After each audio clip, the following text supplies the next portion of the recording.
ఈ కేసీఆర్ కేటీఆర్ వీళ్ళంతా కూడా కలిసి ఏం చేసిరంటే వాళ్ళు తీసుకపోయి మనం జోగులాంబ జోన్లు వేసారు. జోగులాంబ జోన్లో అసలు ఉద్యోగాలు లేవు, మాకు అసలే సంబంధం లేదు. నేను అప్పుడు పోరాటం చేసి గులాం నబీ ఆజాద్ ని మన్నగూడ దగ్గర హెలికాప్టర్లో ల్యాండ్ చేపించి ఒక పెద్ద ప్రోగ్రామ్ ముఖ్యమంత్రి గారికి వ్యతిరేకంగా ముఖ్యమంత్రి గారి ప్రోగ్రామ్ కంటే 2 రోజుల ముంగల పెట్టిన. అప్పుడు వచ్చిన జనాలను చూసి ఇంటెలిజెన్స్ నివేదిక చూసి అప్పుడు ఎంపీ ఎలక్షన్స్ ఉండే తప్పని పరిస్థితుల్లో మళ్ళా తీసుకొచ్చి చార్మినార్ జోన్ లో కలపడం జరిగింది.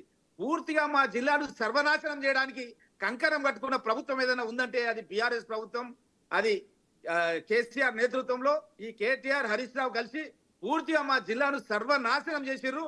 ఇప్పుడు మా ముఖ్యమంత్రిని మేము మా జిల్లా నుంచి తెచ్చుకొని మన ఊరు మన పోరని ఆ పరిగి నియోజకవర్గంలోనే రేవంత్ రెడ్డి గారి మొట్టమొదటి మీటింగ్ పెట్టి నేను పరిగిలోనే అనౌన్స్ చేసినాను. రేవంత్ రెడ్డి గారు ముఖ్యమంత్రిగా 6 పథకాలు అమలు చేస్తారని చెప్పినాను. అందుగురించే శాసనసభలో కూడా ముఖ్యమంత్రి గారు నా గొంతుతోనే స్టార్ట్ చేపించిండు. మేము మేనిఫెస్టో అంతా కూడా నేనే మొత్తం కూడా మాట్లాడడం జరిగింది మొట్టమొదట. కాబట్టి ఇవన్నీ కూడా వాళ్ళు జీర్ణించుకోలేక జిల్లా లోపల అల్లకల్లోలం చేయాలి. ముఖ్యమంత్రి నియోజకవర్గంలోనే కలెక్టర్ను చంపేటంత పనిచేసి వాళ్ళు ఎంత బాధాకరం, ఎంత బాధలో ఉన్నారు వాళ్ళ అధికారులు ఈ రోజు అంటే అంత బాధలో ఉన్నారు. అంటే వాళ్ళ టార్గెట్ ఫార్మా కాదు, అక్కడ ఫార్మా కంపెనీకి వ్యతిరేకంగా సీఎం టార్గెట్ చేయాలి అంతేనండి. 100% సీఎం ను టార్గెట్ చేయాలి. రేవంత్ రెడ్డి గారిని టార్గెట్ చేసి రేవంత్ రెడ్డి గారి నేతృత్వంలో ఉన్న కాంగ్రెస్ ప్రభుత్వాన్ని అబాసుపాలు చేయాలి. ఇది ఏదో కేసీఆర్ పరిపాలన చేయగలుగుతాడు, ఆయనకే తెలుసు, వేరే వాళ్ళు ఎవరు పరిపాలన చేయలేరు అన్న విధంగా అభద్రతా భావం కల్పించడానికి వీళ్ళు పండుతున్నటువంటి కుట్రలో భాగం. ఈ విధంగా చాలా పథకాలను కూడా పబ్లిక్ ను మిస్గైడ్ చేస్తున్నారు వాళ్ళు. హైడ్రా విషయంలో కూడా అంతే. చాలా మంది పేదవాళ్ళకు 35 లక్షల రూపాయల విలువైనటువంటి ఇండ్లు మేము ఇస్తున్నాం. నా నియోజకవర్గం వాళ్ళు కూడా అక్కడ ఉన్నారు, హైడ్రా ఎఫెక్టెడ్ వాళ్ళకు కూడా ఇండ్లు ఇస్తుంది ప్రభుత్వం. నేనే వాళ్ళకి అందరు కూడా మాట్లాడినాను. కానీ ఈ కేటీఆర్ కేసీఆర్ వీళ్ళందరూ ఏం చేస్తున్నారంటే వాళ్ళు అభూత కల్పనలు తయారు చేసి యూట్యూబ్ల ద్వారా ప్రజలకు పంపించి అదేదో నిజంగానే వాళ్ళు మాట్లాడుతున్నట్టు, నిజంగా వాళ్ళు ఇల్లు కూలిపోతున్నట్టు అన్ని అబద్ధాలు ప్రచారం చేసే విధంగా వీళ్ళు చేస్తున్నారు. కాబట్టి అలాంటి వాళ్ళందరిపైన కూడా కేసులు బుక్ చేయాలి. ఎవరైతే ప్రభుత్వాన్ని అప్రతిష్ట పాలు చేసే విధంగా ఎవరైతే యూట్యూబ్లలో పెడుతున్నారో వీళ్ళ ఒక గ్యాంగ్ ఉందో కేటీఆర్ గ్యాంగ్, వాళ్ళందరూ వివరాలు సేకరించి డీజీపీ గారు వెంటనే వాళ్ళందరూ కూడా అరెస్ట్ చేయాలని చెప్పి జిల్లా పార్టీ అధ్యక్షుడిగా నేను డిమాండ్ చేస్తున్నాను. అంటే ఇక్కడ ఎమ్మెల్యే గారు ఒక క్వశ్చన్ రైజ్ అవుతోంది బీఆర్ఎస్ వైపు నుంచి. ఆల్రెడీ ముచ్చెర్లలో 1000 ఎకరాల భూసేకరణ చేశాము ఫార్మాకి, కానీ రేవంత్ రెడ్డి వచ్చిన తర్వాత రియల్ ఎస్టేట్ కోసం కేవలం అక్కడ తన రియల్ ఎస్టేట్ కోసం మాత్రమే ముచ్చెర్ల నుంచి ఈ ఫార్మాని కొడంగల్ తీసుకెళ్లే ప్రయత్నం చేశారన్న ఆరోపణ కూడా బీఆర్ఎస్ నుంచి వినిపిస్తుంది. ఎంతవరకు అది కరెక్ట్ అంటే? ఇప్పుడు అదే చెప్తున్నాను, ఫార్మా ఇండస్ట్రీస్ గురించి భవిష్యత్తు అంచనాల గురించి నేను విష్ణువర్ధన్ రెడ్డి గారిని అడిగాను. Telangana industrial infrastructure corporation MD నిన్న మాట్లాడిన ఫోన్లో. నేను మహారాష్ట్రలో ఎన్నికల ప్రచారంలో ఉన్నాను. మాట్లాడితే తను చెప్పిన విషయం ఏంటంటే మేము భవిష్యత్తు అవసరాల గురించి ఎప్పటికప్పుడు సర్వే చేసి భూమిని సేకరించి పెడుతుంటాం. ఎవరైనా ఇండస్ట్రీ పెట్టడానికి రెడీగా వస్తే మీకు 3 ఏళ్ల తర్వాత ఇస్తామంటే ఇక్కడ పెట్టాల్సినటువంటి పరిశ్రమ వేరే రాష్ట్రాలకు పోతుంది.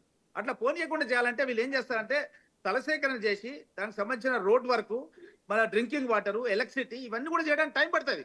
1-2 ఇయర్స్ పడుతుంది ఇదంతా చేయడానికి. ఇదంతా చేసేటకల్లా ఇండస్ట్రియలిస్టులు వస్తారు. ఆ విధంగా నా కాన్స్టిట్యున్సీలో పరిగిలో రాకంచర్ల ఇండస్ట్రియల్ ఏరియా ఏర్పాటు చేసిండ్రు. నంచర్ల దగ్గర కూడా ఇండస్ట్రియల్ ఏరియా ఏర్పాటు చేసారు. అది ఎప్పటి నుంచి ఒక 10-15 ఏళ్ల నుంచి చేస్తుంటే ఇంకా సగం ఉన్నాయి ఎట్లనే స్థలాలు. ఇప్పటికి కూడా వచ్చి పెడుతున్నారు చాలా మంది. కాబట్టి వీళ్ళు ఏం చేస్తున్నారంటే బట్టగాల్సి వీళ్ళు వేస్తున్నారు. ఇది వాళ్ళకి చాలా అలవాటు అనమాట. గతంలో కూడా హరీష్ రావు ఏం చెప్తున్నంటే ప్రాణహిత చేవెళ్ల పేరిట కాంగ్రెస్ పార్టీ నాయకులు మొబిలైజేషన్ అడ్వాన్స్ తీసుకున్నారని చెప్పిండు. నేను శాసనసభలో ఆర్టీఐ కింద తీసుకున్న కాగితం చూపించిన. నువ్వు చెప్తున్నావు అబద్ధాలు చెప్తున్నావు హరీష్ రావు, నా దగ్గర కాగితం ఉంది నీకు పంపిస్తా. మా కాంగ్రెస్ పార్టీ నాయకులు ఎవరు కాంట్రాక్టర్ లేరు, ఆ కాంట్రాక్టర్లు అంతా కూడా బ్యాంక్ గ్యారంటీ ఇచ్చిర్రు, వాళ్ళంతా కూడా రికవరీ చేసిర్రు. రికవరీ అయిన తర్వాత మీరే 1000 కోట్ల కాంట్రాక్ట్లు ఇచ్చిర్రు. మీరు ఈ విధంగా అబద్ధాలు చెప్పడం తప్పు. నేను పరిగి ఎమ్మెల్యేకి రాజీనామా చేస్తాను, నువ్వు ఇప్పుడు జవాబు చెప్పని శాసనసభ సాక్షిగా మీ యొక్క బిగ్ టీవీ రికార్డ్స్ లో ఉంటుంది, మీరు చెక్ చేసుకోండి. దానికి జవాబు చెప్పలేదు హరీష్ రావు. శాసనసభలో ఉండి నేను జవాబు చెప్పమని అడిగితే కూడా హరీష్ రావు సమాధానం చెప్పలేదు.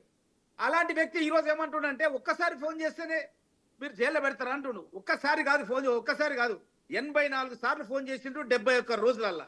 డేట్లతో సహా మేము చెప్పినాం. సెప్టెంబర్ 1 నుంచి నవంబర్ 11 వరకు. ఇంకా ఈ మధ్యలో కూడా ఒక శేఖర్ అనే వ్యక్తిని కూడా చంపడానికి ప్రయత్నం చేసిండ్రు. అదృష్టవశాత్తు తప్పించుకొని వేరే ప్రదేశానికి వెళ్ళిపోయాడు. అతను కూడా చంపి ఒక మండల స్థాయి నాయకుడు శేఖర్ అన్నాడు, ఆయనను కూడా ఒక 2-3 నెలల కింద ఆయన మీద హత్య చేయాలని ప్రయత్నం చేసారు వీళ్ళు. ఇవన్నీ కూడా కుట్రపూరితంగా ఒక 4-5 నెలల నుంచి, ఎందుకంటే జీర్ణించుకోలేకపోతున్నారు. 7 లక్షల కోట్ల అప్పులు చేసి లక్షల కోట్ల అవినీతికి పాల్పడి ఆ డబ్బును ఖర్చు పెట్టుకుంటా ప్రభుత్వంలో లేమన్న బాధతోన ఏ విధంగా చేసి గవర్నమెంట్ పడగొట్టాలని చెప్పి ఎన్నో విధంగా లుకలుకలు సృష్టించడానికి, అబద్ధాలు ప్రచారం చేయడానికి కుట్రలో భాగంగానే ఇవన్నీ కార్యక్రమాలు జరుగుతున్నాయి. అంటే బేసిక్గా మరి సీఎం గారు అల్లుడి ప్రస్తావన ఎందుకు తీసుకొచ్చారండి ఇక్కడ?